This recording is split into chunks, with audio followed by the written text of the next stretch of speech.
Auburn? Pastor Miguel Crespo here with Pastor Dustin Hall. We are here for the very first episode of the Try Jesus Auburn podcast. I'm excited. I'm excited about the project, but I'm just excited to be here. Pastor Dustin promised us, remember, if you watch the introduction, he promised us that one of the things he was going to do is not only just kind of share the word, teach, but also play tour guide in Auburn. And so we are here at the first site for the first episode, obviously. Yeah. I'm here with Pastor Dustin. Dustin, why are we here? What's the connection between where we're at and then where we're going with the episode? Well, we had to start here because ever since I was in middle school, Harriet Tubman, this is her statue behind us. It was erected about 2018 here in Auburn. She's been one of my heroes because she was an absolute real life superhero. Mm-hmm. She was born a slave in Maryland, and then in her 20s decided that she was going to run for her freedom, made it all the way to Pennsylvania. And she wasn't in Pennsylvania very long before she started taking trips back to Maryland to get her friends and family and others who wanted to run for their freedom. Okay. Truly an incredible woman. Absolutely incredible. This is the statue. We want to make sure and highlight that. I tell you, I've driven by this place a bunch of times and I never realized it. I feel bad now. Yeah. So I'm sorry, I didn't mean to cut you off. I was just noticing how you drive by something, you don't even realize the significance. Well, hopefully in our podcast we can highlight some of these things that we might take for granted. Yeah, I'm being educated. I hope you are too. Yeah. Now you were telling me, Dustin, that which I thought was kind of amazing. You don't think about it, but it is. She used to run all these trips. How many trips did she take? And you said she didn't even use a map. So how does she even get around? They're not sure exactly how many trips she actually took. They do know that she saved the lives of literally hundreds of slaves and through the Underground Railroad. In fact, there's a plaque behind us that says she was at a conference and she was speaking and she said she was the leader of the conductor of the Underground Railroad for many years and never lost one passenger. That's right. And she attributed that success to God. In her own personal life. You don't see that as much in the headlines about her life, but she did. Yeah. And she said that she was given visions from God. God would lead her where to go, protect her from any enemies that might be coming. And she was never stopped. She never lost one passenger. Truly an amazing story of faith. That's right. Can you imagine what would have happened if she had been captured? Yeah. Just incredible, an incredible story of faith and courage. Now, I don't know if you want to wait till we get to the studio, but I'm curious. I mean, I could go some different places in my own mind, but what is the connection that you're making between Harriet Tubman and the topic that we're going to be talking about for the first episode? So all around us in our city, we see the evidence of Harriet Tubman's life. Again, a true modern day superhero. And before I talk about that, I want to talk about one more thing. She actually was the first woman to lead a raid on behalf of the Union Army in history in the American Army. She led a raid on the Confederates because she knew the way to get there and to get, Oh, okay. All right. run a covert mission to the Confederate side and led that raid, and it was successful. So, but all around us in Auburn also, we see all of these pieces of evidence that Harriet Tubman really lived. I mean, the Harriet Tubman home is up the road. Her house where she lived is that way. We see evidence that she was a real person in history and the effects of her life. The Harriet Tubman home was started by her on her own property as a place where people who were formerly slaves could come and live out their later years, or people that were very poor could come and live out their later years. And her legacy is the Harriet Tubman home now. It's become expanded and much larger, but that's part of her legacy here in Auburn. Oh. And the evidence of her life is all around us. Yeah. But none of us have ever met her. Yeah, that's right. I was telling you earlier, I haven't met her. Yeah, I may look old, but I'm not old enough to have been there. Okay. So one of the reasons that people doubt the story of Jesus is that he lived so long ago. But I believe it's very clear that we can use the same kind of tools that we would use to look at the life of someone like Harriet Tubman, the same pieces of evidence, the same kinds of things to decide for ourselves, did Harriet Tubman really exist? We can apply those same things to Jesus and say, did Jesus really exist? Right. So we're going to look at the life, the times of Jesus, the evidence, the extra biblical evidence that Jesus really lived. can we really trust that Jesus was a real historical figure? Right. And if so, what was he really like? You know what? I'm getting excited just listening to your description. We're going to go back to the studio, and then we're going to continue this episode. But I just want to take one more glance at this statue. And for those of you living in Auburn, if you've done like me, driving by this place and haven't realized it, we're on the corner of Lincoln and South Street. You need to check this place out. Bring your children if they need an example of what it means to have courage, what it means to have faith. Just there's so many cool things here in Auburn. This is the first place. I'm sure throughout the rest of the series, we're going to see some really neat things. So we're going to head back to the studio and continue this episode. And here we are at the studio. I want to welcome you to our studio here for our very first episode of the Try Jesus Auburn podcast. Here, myself, Miguel Crespo, with Pastor Dustin Hall. I'm excited. Going to that statue, going to see that. And I'd mentioned to you earlier, I go to Wegmans, which is kind of maybe 100 yards away from that place. Right around the corner. Yeah, it's right around the corner. I go to Wegmans all the time, and I never really realized that statue was there. So I enjoyed our first visit. That was kind of neat. And Pastor Hall, I think we probably we wanted to let you know that we have a website, right? Yes. Our website, and we're on YouTube, Facebook. But I want, when I looked at you just now, the thought that came to my mind, I was thinking of that person that was there at the same time that we were recording the episode in front of the statue. So let me just say this. You don't know what I'm talking about, but we're all over the web. So what's our website, by the way? TryJesusAuburn.com. So on the website, you'll be able to get access to the episodes. Of course, you can find us on Spotify, Try Jesus Auburn, YouTube, Facebook, Instagram. However, the website, I want to point you to the website because we are going to have a blooper section. And, whenever you're recording, it's very rare that sometimes these happen on one take. Something happens, something happens. And so we're trying to have a little fun here as well as we do this.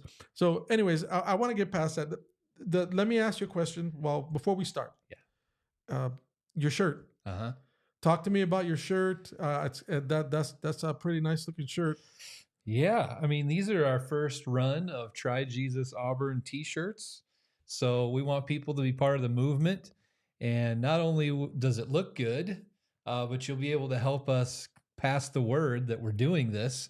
If you want one of these shirts and wear it, this one doesn't have it, but we'll have a little QR code that you can scan on the back. To the ones that we're going to make available, and we're going to make them available for free. So how do I get one? So go to the website, fill out the contact us little form there, and give us your information, and we will send you a free t-shirt.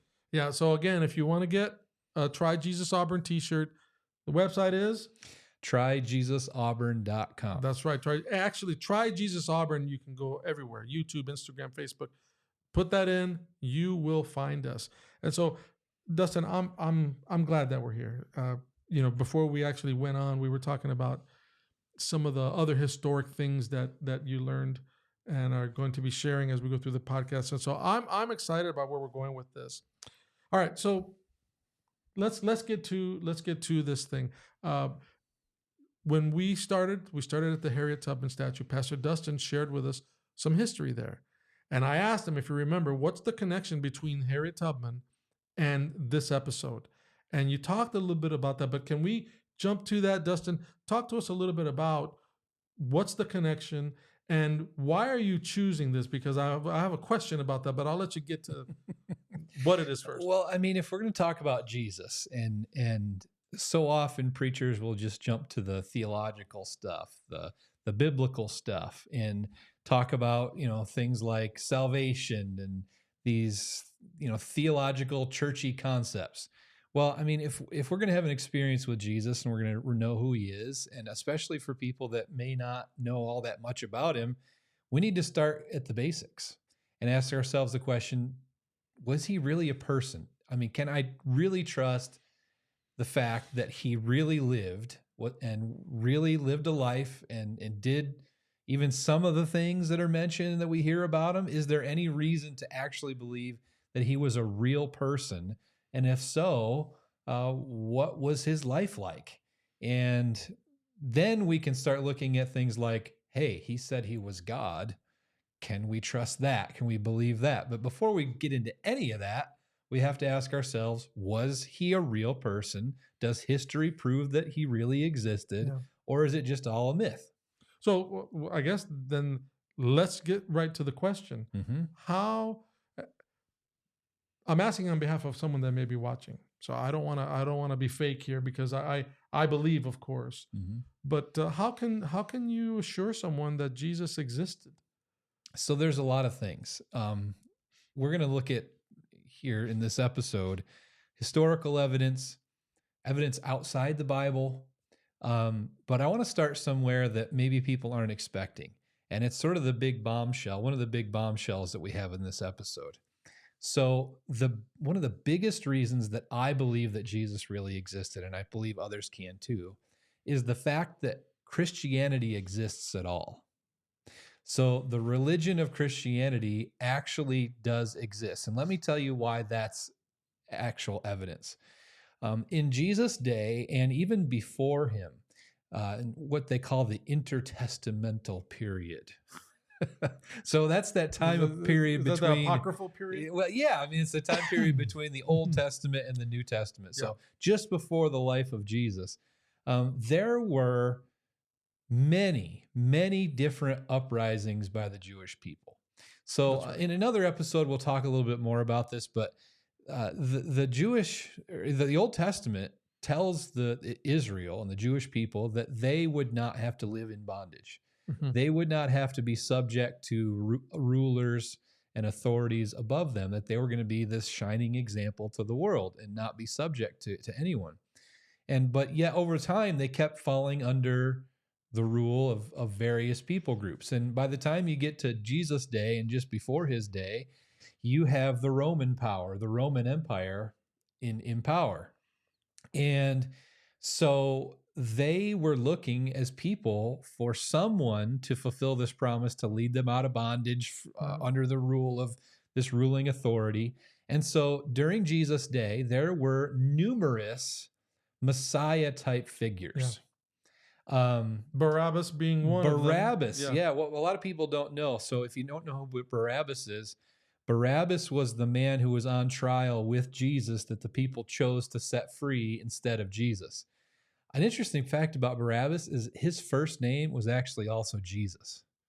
So his last name was Barabbas. Jesus. Okay. Jesus Barabbas. So they had the choice between Jesuses. They chose. Oh, that's deep, man. It is. That's deep. Yeah, they did. Wow.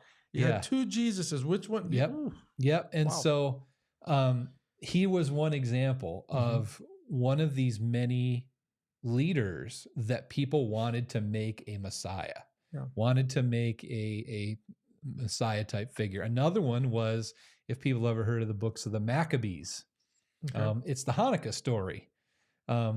Judas Maccabeus was one of these Messiah type figures. He led this uprising, and if you've ever looked into the story of Hanukkah, it was quite successful at the time. But the problem was with each and every one of these so-called Messiah figures, they would create this uprising, and all these people would follow them. They'd gain a following, but they'd get killed. Right. And the reason that most people outside of people who really dig into first century history don't know about them is because their story died with them for the most part. I mean, you can find them if you really dig in history books and things, but their story died with them. Why did Jesus' story not die with him? That's the big question. What was it about him? Because as we begin to find out more about his story, we find that he was not a military leader. He was not anything that anyone was ever looking for. They were looking for this captain of the army who would lead them from bondage, rise up as king, and take over the world. Right. This guy was crucified, dying the most disgraceful death known to man at the time, and painful death known to man at the time. but yet his story lives on. Why? Why does his story live on? That's a very interesting question. So the idea, one of those arguments for Jesus, is that he's the one who's still around. His legacy is still around. Mm-hmm. Versus, I'm thinking Barabbas because that was the first name that came to my mind. Right. But I forgot about the I mean, he wasn't, Jesus wasn't a military leader at all. He didn't fit that mold. No. And the Jews, many Jewish people to this day reject that Jesus was the Messiah because he didn't fit into the mold of what they were expecting.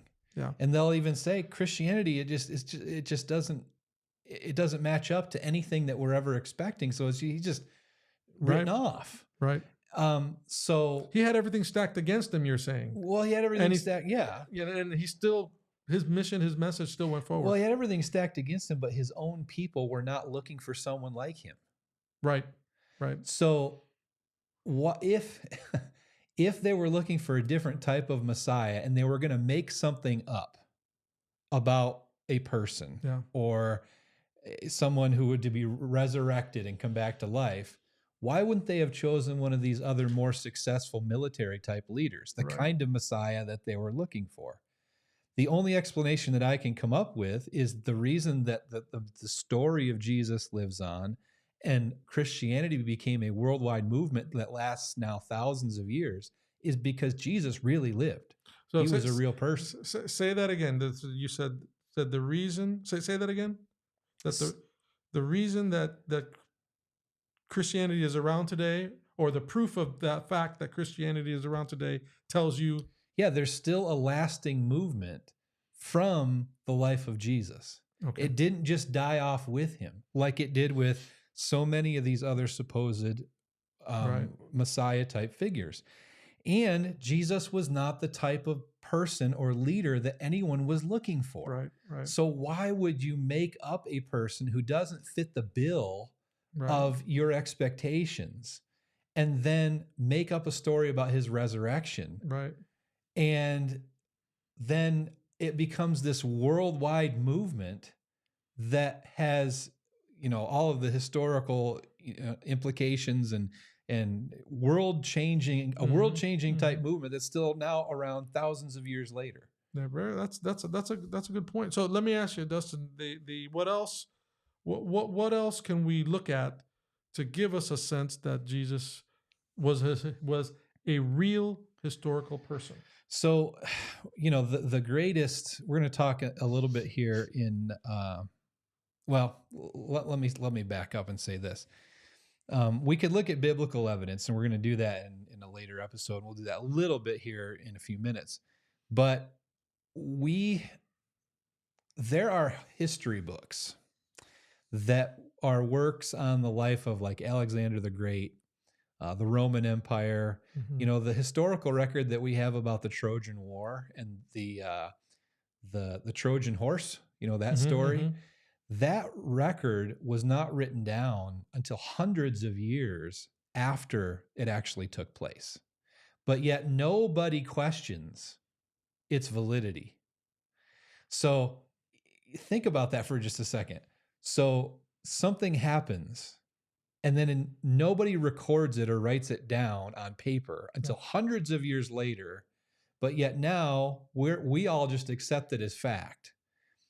The record of Jesus that we have, particularly in the Bible, but also from some authors and historians that weren't his followers, wrote things about him at the same time in which he lived.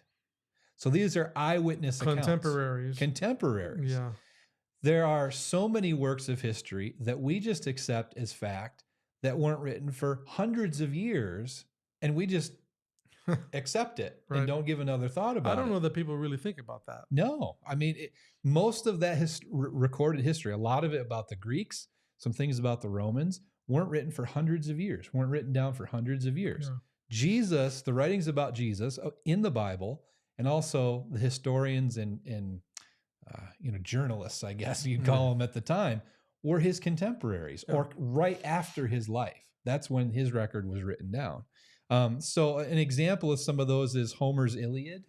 You've heard the Iliad and the Odyssey. The Iliad a little more historical, the Odyssey a little bit more mythological.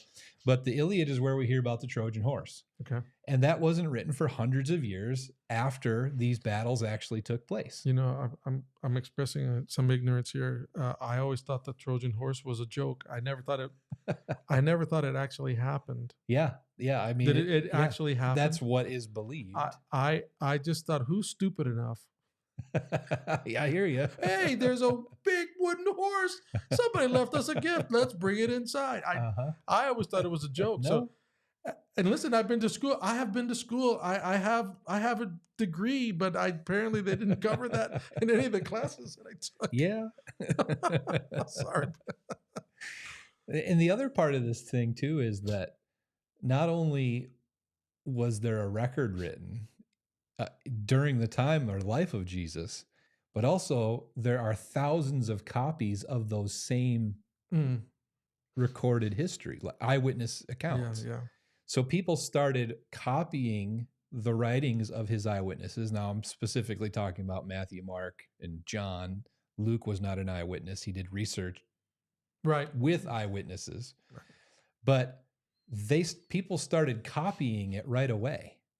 So there are thousands of copies of the New Testament of people that lived about the same time as Jesus. So why would not only was it written down, but people who lived at the same time started copying it as if it's true. Yeah. Immediately. Yeah. So that's powerful evidence to me that at least the message or the historical Jesus is actually true. Now, did people add details in later on? People have said that. I don't believe that, and I think there's good reason.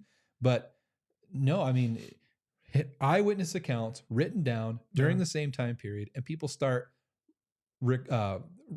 reproducing it immediately. You know, one thing that I find interesting about the historical Jesus, it just popped into my head as you were speaking.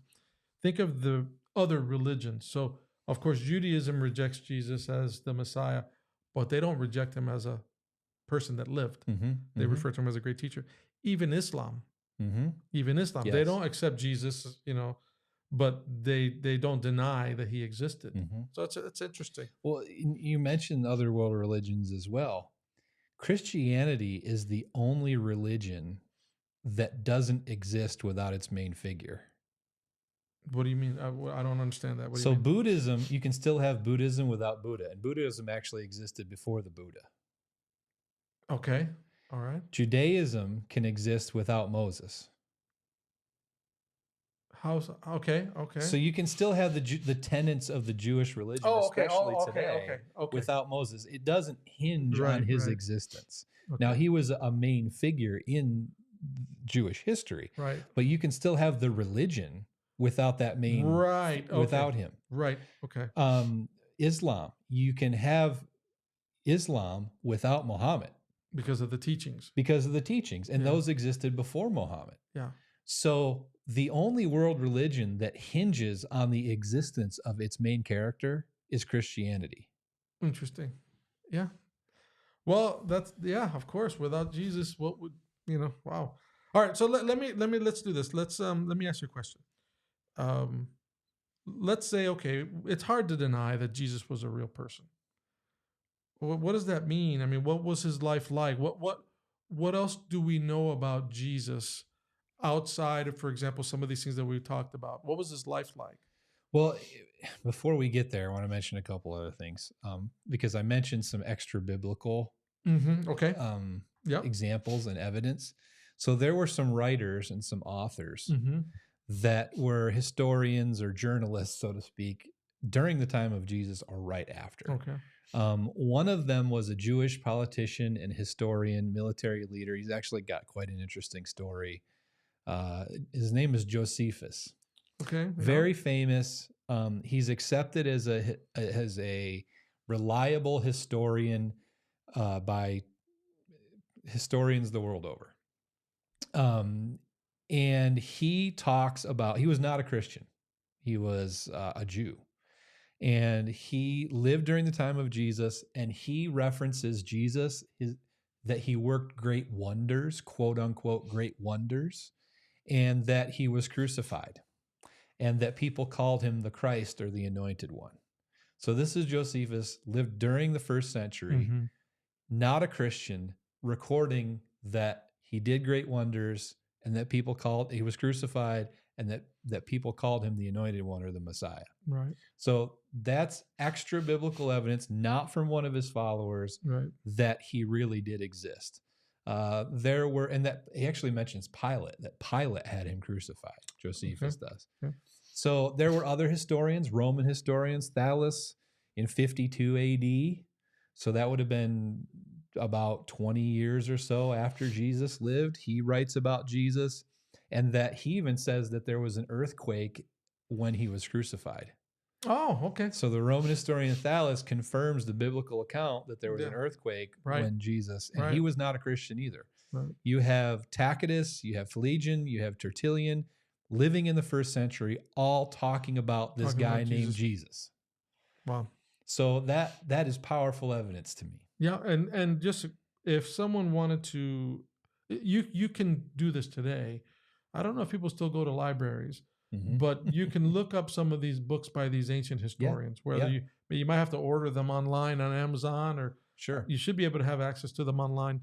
But it's a place to go. I would encourage you to go there and check those things out, right?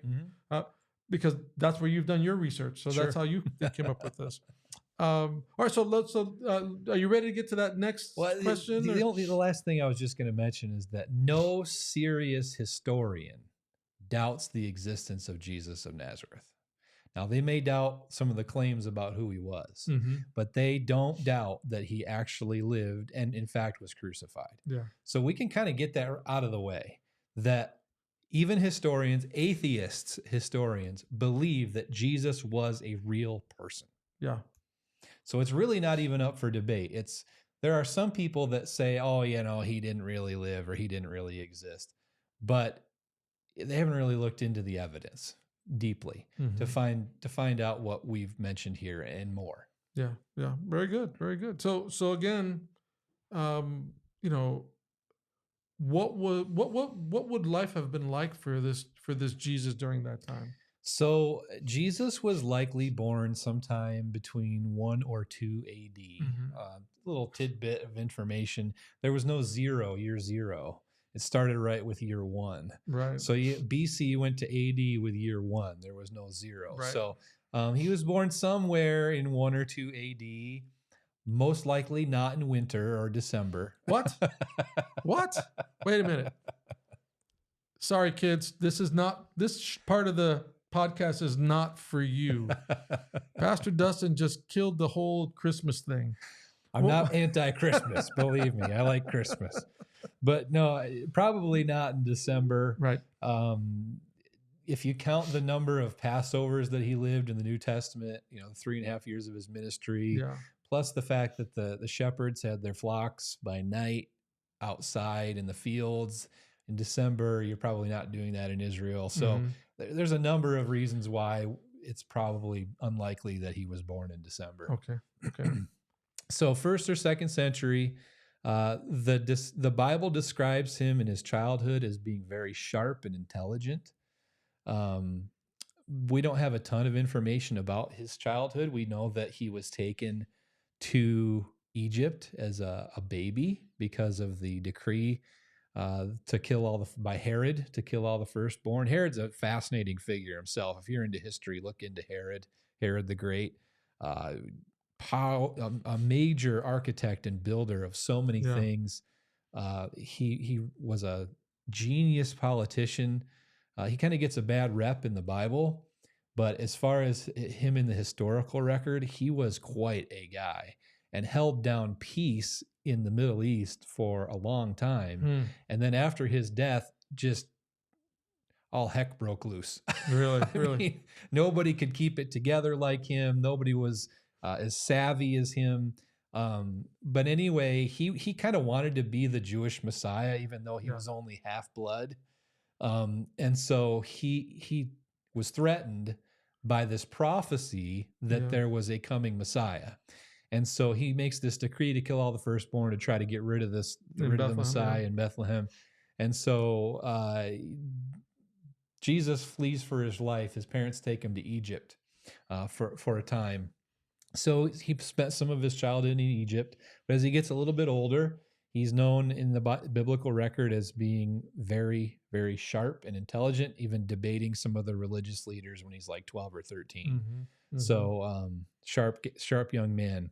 Yeah, in Jewish culture, it's interesting. By that time, you were considered to be a man by 13. Mm-hmm. Mm-hmm. Where now, today, I don't know what that age is. Yeah. Is it 55? Times have changed. So Jesus was probably an ordinary looking Jewish guy from a poor background. Mm-hmm. Mm-hmm. He lived in Nazareth. He grew, he was born and not born, but raised in Nazareth when they came back from Egypt. Yeah. And Nazareth was basically a ghetto. It was full of crime. It was full of poor, very hardworking people. It was not a very nice place. It wasn't a rich place. It was not a rich place. Jesus had olive to dark skin. So all the white Jesuses we see around are not historically accurate. Blonde-haired, blue-eyed Jesus. You were telling me about a movie that I did not watch, but what was that movie? So back in it was made in the 60s or 70s. It was called The Greatest Story Ever Told. Uh-huh. And back in those days when they made these big epics like Ben-Hur and the 10 Commandments, they loved to put all these movie stars in it, and they played these little bit roles. In The Greatest Story Ever Told, John Wayne played the Roman centurion at the cross. He said, "Surely this is the Son of God."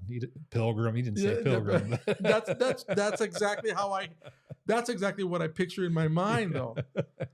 John Wayne was in a movie about Jesus. He was. Some of people may not know who John Wayne is, but that's. So this Jesus in this movie is depicted. He's very white skinned. He's got this black goatee, blue eyes, striking blue eyes, and like this bowl cut. And he's just this super stoic, like serious Jesus.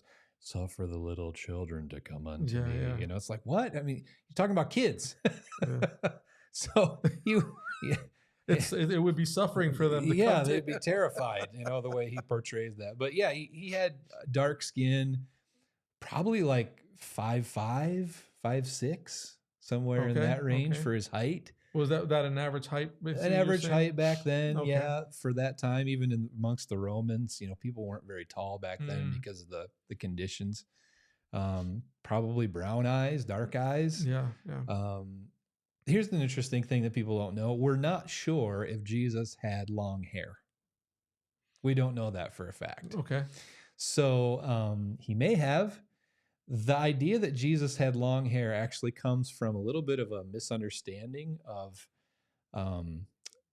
there's a group of people in biblical times all the way through the first part of the Old Testament called the Nazarenes.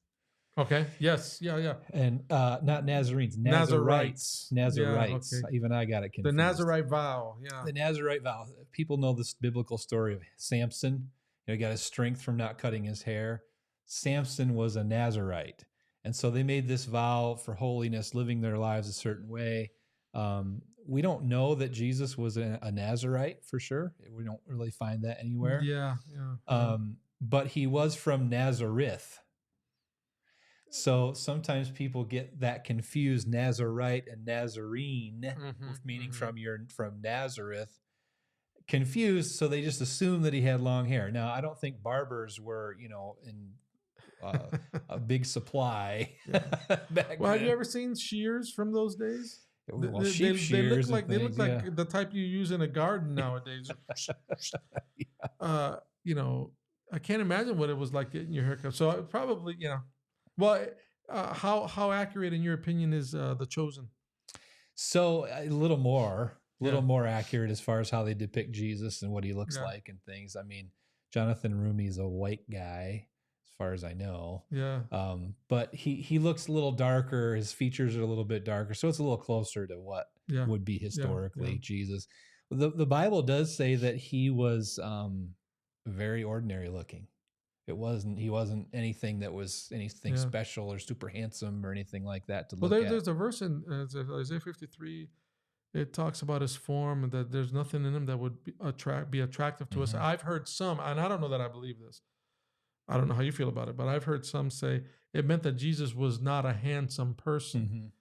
I kind of thought that was talking about what he looked like during the crucifixion, but I don't know what your take is on that. Yeah, I mean, I've always taken that to believe that he was just a regular guy. Yeah. You know, he wasn't especially good looking. He Right, wasn't. right. He wasn't something that you would look at and say, "Oh, like for example, Saul, King Saul." We're going to reference him in a different episode here. Way back in the Old Testament, the people wanted a king, and they found the biggest, tallest, best-looking, strapping guy they could find, and said, "Oh, he should be our king." So I think it's a little bit of contrast with that, you know, and it turned out to be a disaster that they chose him. Yeah. And so Jesus, who would become king, was just an ordinary, regular guy, you know, as far as his appearance goes.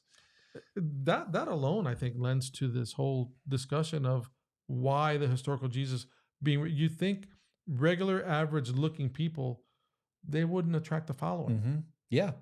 Yeah. You know, it's usually somebody that's charismatic or good looking or something. There's statistics that talk about job interviews, and they say that overwhelmingly a taller candidate, especially a male, will get hired over a shorter candidate. You know, things like this in the corporate world. It's just something about our human nature. Us 5'8" guys, we got nothing. They don't even let us play in the NBA.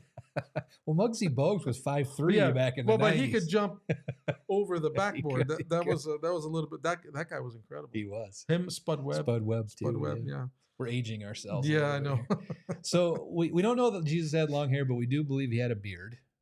Yep. Okay. So there's scriptural evidence to believe that he had a beard.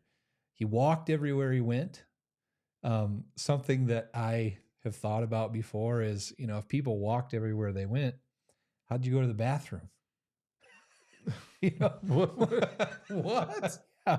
So people think of Jesus as being this innocent, you know, holy person. Yeah. But if he's walking everywhere he goes, sometimes up to like 25 miles a day, you got to stop somewhere. You got to stop somewhere. Oh, the real Jesus. The real Jesus. Oh my goodness. Probably found a bush in the woods. And what? Yeah. You know, I have a hard time picturing that. I don't know. I'm going to move my chair away from you. You might get hit by lightning. That's historical. Absolutely. He was a real person. Yeah. He really lived. He really had to use the facilities sometimes. Yeah. You got to eat. He probably had illnesses and got colds or, you know, the flu at times. You know, he was a real human being and shared in our human experience. And I think that's one thing that we can really appreciate. Can you just, you said he shared, say that again? Jesus shared in our what? He shared in our frailties. He shared in our real humanity. I mean, he was really a person and went through the same kinds of things that we go through. I just think that's so crucial. You know, the sometimes people don't feel that anyone understands them, right? And you're saying Jesus shared in our experience. He knows that's powerful. Yeah, I mean, think about that. From what we've said already, he had to. I mean, beginning to think and paint this picture. He had to flee his home as a baby because it was unsafe. Yeah. Okay. He moves as a young boy from Egypt, one entirely different culture, to another culture, back to Israel, in northern Israel, in Nazareth, that's very poor and very, it was dangerous. There was a lot of crime in Nazareth in Jesus' day. Some have said, you know, there's a big difference in the geography and the cultures between northern Israel and southern Israel. Southern Israel is where Jerusalem is. It was where all the educated, religious, wealthy people lived. And then everybody else lived in northern Israel, which is where 11 of the 12 disciples were from. Fishermen, tax collectors. The only one that wasn't was Judas. Judas came from the south and ended up betraying Jesus. But, you know, so Jesus, I mean, I'm going to make this case here in a little bit, but if you ever wanted anyone to be God, it should be Jesus, because of the story of his life and how his life was lived. He can sympathize with any of us, with all of us. Dustin, I've asked you to repeat a few things during this episode. Can you repeat that again? If we ever wanted anyone to be God, you should want Jesus to be God. If there is a God, you should want it to be Jesus. Yeah. Because he can empathize and sympathize with all of our human experience. He lost a parent when he was young. His dad died. Joseph died. His adopted father, as we get into the biblical theology of it, if Jesus was God, it was the Immaculate, not the Immaculate Conception by definition. That's a whole nother topic. Yeah. But he was born of Mary, and the Holy Spirit was his father, and was adopted by a father. He was poor. He grew up in an unsafe place. He was friends with children who were the sons and daughters of fishermen and tax collectors and the common outcasts folk of society. Yeah, common folk. Yeah, absolutely. So, and then as he grows up, you have all these other stories of his life, and he didn't own much of anything. He walked around and had just basically his coat. Yeah. Well, Dustin, I want to ask you a question. Actually, I want to throw two questions together. You answer them how you like. Mm-hmm. So we look at this episode has to do with the historic Jesus. I think it's fair to say that there's plenty of evidence to prove that Jesus existed and the value that it has. So I want to two questions, answer them how you like. What are some takeaways and what's the benefit of this knowledge for the person to accept this? But also, maybe I'm looking at it the opposite way. What would this world look like if there was no historic Jesus? So here's the interesting thing. And I'll answer this way. Have a lot of bad things been done in the name of Jesus? Yes, absolutely. And a lot of people maybe listening to this podcast have either had a bad experience with the church, which if that's your experience, I'm sorry. That's been your experience. Or they have seen other atrocities performed in the name of religion or in the name of Jesus. And again, I'm sorry about that. Mm-hmm. But even people that are atheists, you ask them, what kind of society would you want to live in? Mm-hmm. And, the answers are, well, kindness and mercy and justice and all of these concepts, which Jesus came and was a shining example of those very things. So the very things that people long for in society, Jesus lived and also taught. And so much of our world and what people long for and deem as good or justified or what they want come from these principles that Jesus stood for. And so many people who have changed the world were Christians, who were followers of Jesus. Not necessarily just, I think of people like William Wilberforce, who was the great abolitionist in England, who abolished the slave trade in England, which set the stage for abolishing slavery in our own country. William Wilberforce, who actually was... his older friend was John Newton, who wrote the beautiful song Amazing Grace. John Newton, in his previous life, was a slave ship captain. And so John Newton set Save the the wretch stage. like me. Right. Yeah. John Newton set the stage for William Wilberforce, who dedicated his entire life for eradicating the slave trade. Wow. So every atrocity or bad thing that have been done in the name of Jesus, you have thousands of other amazing things because people wanted to follow the example of Jesus. We talked about Harriet Tubman earlier. She was a Christian. Her faith in Christ made her believe that God was going to help her deliver these slaves to freedom. Just Mother Teresa. I mean, look at her life and the things that she did. You look at the major movements and the tenets of our society and the things that we long for, they are things that were taught and championed by Jesus. And if we didn't have that, and we didn't have that example, and the church, I mean, think of all these amazing organizations that do so much good in our world, and they're Christian organizations that have changed our world as we know it, and changed it for the better. Right.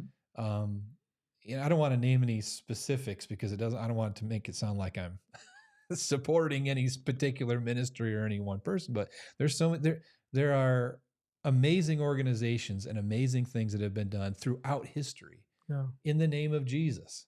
And without Jesus, you don't have those things. You don't have some of the freedoms in our own country as well. They would not exist here in the United States had not at least some of our founding fathers been Christians. Yeah, I think about you mentioned Harriet Tubman, the hundreds of people that she helped escape slavery, but then the children that came after them. There would not be people with us today if they had not been freed and if they had died there. Slavery, of course, that's interesting. I wrote that one down. I'm going to remember that one in case anyone asks me the question. I didn't think about that. That's actually powerful. You know, the thought that came to my mind when we look at the laws of our country, a lot of these laws are based on a Judeo-Christian worldview.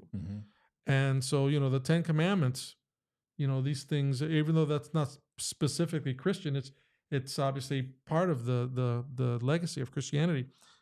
I like that. That's really neat. If you study the Sermon on the Mount or the Beatitudes, the things that Jesus says, and I'm going to reference that when we look at whether he's actually God. And one of the things we're going to look at is, if somebody were to walk in this room here today and say, "Hey, I'm God," and you basically have three options: either they're completely crazy, they are lying and they're full of themselves, they truly believe that, or they're projecting themselves as something they're not, or they're telling the truth. And when Jesus is teaching, blessed are the poor in spirit, blessed are the merciful, blessed are the peacemakers, in a time when those concepts were completely foreign to his own people who wanted to just, through any means necessary, get rid of the Romans. Jesus is saying these things, and we look at them in our time. Blessed are the peacemakers. We look at our world and we say, we long for those things. And those principles have affected the mindset and the heart of so many of Jesus' followers over the years, and they have made a huge difference in this world. That's powerful. That is powerful, Dustin. I hope that those who are watching can really kind of think about what that means. The impact of Jesus, not just within the Christian church, but the world. If there was no Jesus, where would we be with slavery today? Where would we be with the laws of our country, for one, but of course others? Well, let me say this too. So people often want to say, but what about all the bad things that have been done in the name of Jesus? What I want to say is this: they were done with the Crusades, for example. Christian Crusades was in the name, but that doesn't mean that they were truly representing the true Jesus, which is why what we're doing is so important, because what we want to do is discover the real Jesus, the true Jesus. And so people that have done these horrible atrocities, they were not actually representing the real Jesus. They were representing a God of their own design and their own creation. Right. And when we create a God of our own creation, we're actually worshiping our own selves. You just created a new moniker that I'm going to use: crusading Christians. Right. There are some people, they mean well, but they're crusading Christians. Instead of wielding the Bible, they're wielding a hatchet, a sword, and doing more damage. And they're representing a Jesus that doesn't exist. That's right. Only exists in their own mind. Right. Wow. And so a lot of people, the Jesus that they've been introduced to doesn't actually exist. If you have a bad picture of Christ, it's because the Jesus that you've been introduced to doesn't actually exist. You need to know the real one. And this isn't part of the episode. I firmly believe that there will be some people that are going to have to give an account Mm. who were representing Jesus. It could be a pastor or church leader or member, but they were a crusading Christian and hurting God's people. All of us are God's children, whether they want to accept it or not. Yeah, Well, in fact, in the life of Jesus, you don't see him coming down on regular sinners. yeah. And you look at the list of sinners that Jesus encountered. He encountered prostitutes. He encountered embezzlers of money. He encountered demon possessed by their own people. choice. Yeah. He reaches out to them in love and grace and mercy. The people that he comes down on the hardest are the people that claim to be representing him that are misrepresenting him. Yeah. Wow. Well, Dustin, we want to bring the podcast to a close here. I want to give you an opportunity, if there's something that you haven't shared yet, to kind of do that, and then of course, we want to send our I was going to say listeners, but it's not listeners, viewers, the Try Jesus Auburn family. Mm-hmm. We want to send them off with a prayer. So I want to throw it to you to kind of wrap it up. So there's some lessons from the life of Jesus that motivates this movement that we're starting here in Auburn. One of the things that is huge for me is that he can sympathize with all of us. We've talked about the historical Jesus, persecuted, tried, poor. I mean, all these things. He can sympathize with every condition of the human experience. And he knew what it was like to be rich because he rubbed shoulders with the wealthy and sat at tables with some of the most influential people in his part of the world. But yet he came from such humble beginnings and continued to live in poverty when he probably didn't need to. He probably could have sat next to someone who was wealthy and they would have taken care of him, but he chose not to. Mm-hmm. He can sympathize with all of us. He knows what it's like to be rich. He was treated like a king. He knows what it's like to be loved, betrayed, and canceled. He knows what that's like. He went through it. He loved children, even though he had none of his own. So people that are childless, Jesus can sympathize with you. If there is a God, which I believe there is, you want it to be Jesus because he can sympathize with each and every one of us. A king who started life poor and a God who lived as a simple man. That's number one. Number two, Jesus honored the things that came before him. But he tested, questioned, and pushed the limits of what society and the church and culture told everyone was true. I love that about him. He had this amazing balance between honoring history and what had come before him, but also questioning what the culture was putting out there for everybody to believe. That's powerful, and we want to do this in the podcast. He didn't do things just because people told him to. He didn't do things just because it had always been done that way. He did the things that were right always, every time. And then number three, he just adored people. In the book of John, in John 17, Jesus was praying for humanity before he was crucified. And this is just such a profound thought to me. Yeah. People call it Palm Sunday. So on Sunday, Jesus was being brought into Jerusalem on this triumphant entry. They had him on the back of a colt, and they were waving palm branches and laying down coats in front of him and saying, "Hosanna to the Son of David. You're the King. You're the chosen one. You're the promised one." And it's those same people on Friday, as he's being tried and crucified, are shouting, "Crucify him, crucify him." The same people, even some of his disciples, his own disciples. But yet he says to us, "I will never leave you nor forsake you." And as soon as he's resurrected, to his disciples who completely abandoned him in his most needy hours and hours of suffering, the first thing he says about them is, "Go tell my brothers." He calls them brothers. Mm-hmm. The people that had betrayed, after all the things they'd seen and heard from him, they betrayed him. He calls them brothers. He has this deep, deep love for humanity. And he says, show love to one another, be part of a family, he said to the disciples. Yeah. It was what we believe here at Try Jesus, that's important, being part of a family.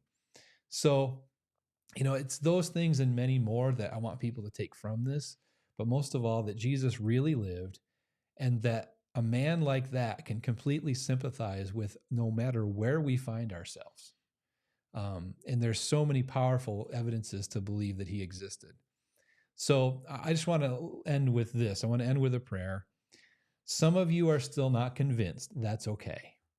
Some of you are searching. You want to dig deeper. In some of you, even some of you who are not totally convinced, you're questioning. You're wondering, could this be true? Could this be real? That's okay. Continue to question. Continue to have doubts. But I want to invite all of you to pray these words with me right now. So it's just simple. These are simple words. Maybe some of you have never prayed before. You can pray like this. So I'm going to give you some words to pray. Jesus, I'm searching for more. I want to try you in my life. If you are there, if you care about me, lead me to be sure.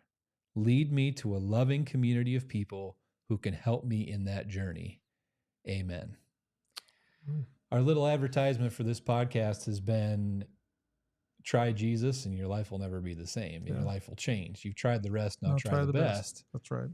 And I guarantee you, if you invite Jesus into your life, he will begin to make himself real. So if you want to try Jesus, he is up to the task of proving himself worthy of being in your life. Dustin, as we close the podcast, I want to thank you for listening, being a part of the Try Jesus Auburn family. Does want to share something with you.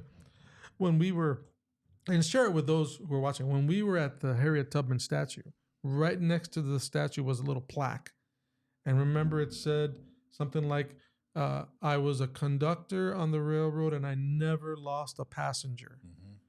I think that same thing can be said for Jesus, right? Mm-hmm. You're making some guarantees. Mm-hmm. And so Jesus has never lost a passenger. That's amazing. That's amazing. All right. So as we close the podcast, I want to remind you, listen, I don't want to get them all puffed up, but that shirt looks pretty nice.